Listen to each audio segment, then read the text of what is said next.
Namaste.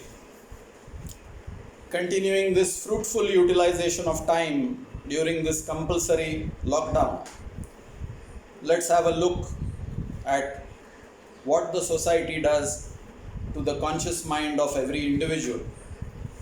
When I say society mind, it is the mind of my parents, it is the mind of my relatives, my uncles, aunts, it is the mind of my school, my teachers, it is the mind of my college, my universities, it is the mind of my friends, it's the mind of my colleagues, it's the mind of the society, it's the mind of the community, it's the mind of the different people I engage with during my lifetime.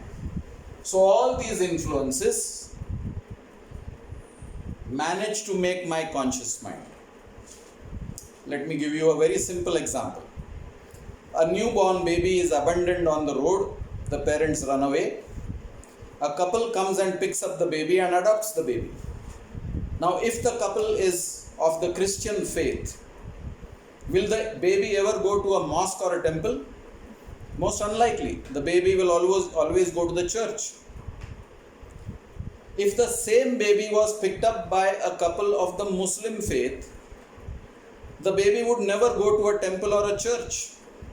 The baby would always go to a mosque. And if the same baby was picked up by a Hindu couple, the baby would never look at a church or a mosque. It would adopt the Hindu faith. The baby, when it was born, had no coloration in the consciousness. The coloration was added by the society. It is the society that makes me.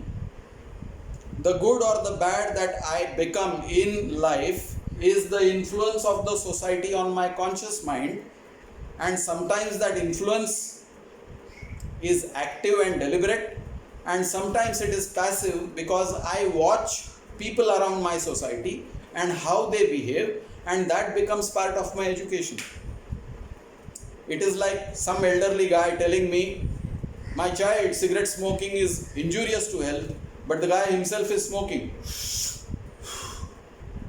So while I am listening to the instruction that cigarette smoking is injurious to health, I am watching him smoke.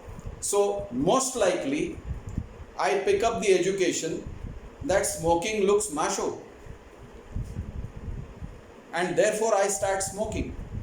You will see these slogans on TV screens where the hero is smoking a cigarette and there is a small slogan, cigarette smoking is injurious to health. What are the chances that the impressionable young minds are reading that slogan? Very low. Most of the young minds would be enamored by their favorite hero looking macho, smoking a cigarette, and they would try to copy that. So your conscious mind is under the influence of the society. If I am born and brought up in a relatively decent family and a relatively decent society who respect women, and I grow up to be an adult 20-year-old, I see a beautiful lady passing, chances are that I will look at the lady because of my youth, I will appreciate her beauty, and that's the end of the story. I will probably be pleased looking at a beautiful lady walking past.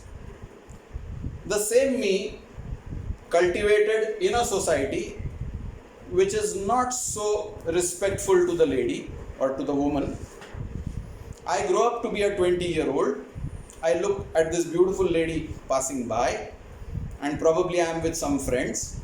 I might pass a remark which is not in good taste. I might even make a comment or blow a wolf whistle. So this is part of my cultivation of the consciousness under the influence of the society in which I was born. The same me, born and brought up in a society which treats women with disdain, considers a woman a commodity to be used and discarded.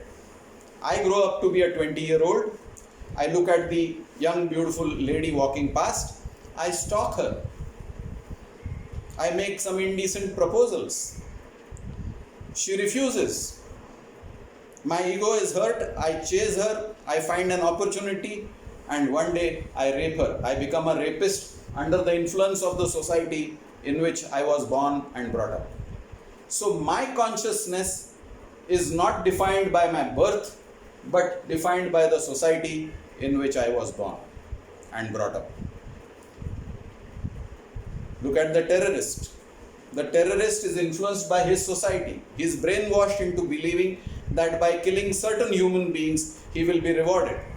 And therefore, he becomes a terrorist. Every human being is a product of his society. We'll deal with the subconscious mind in a subsequent video. Thanks for watching. Be safe.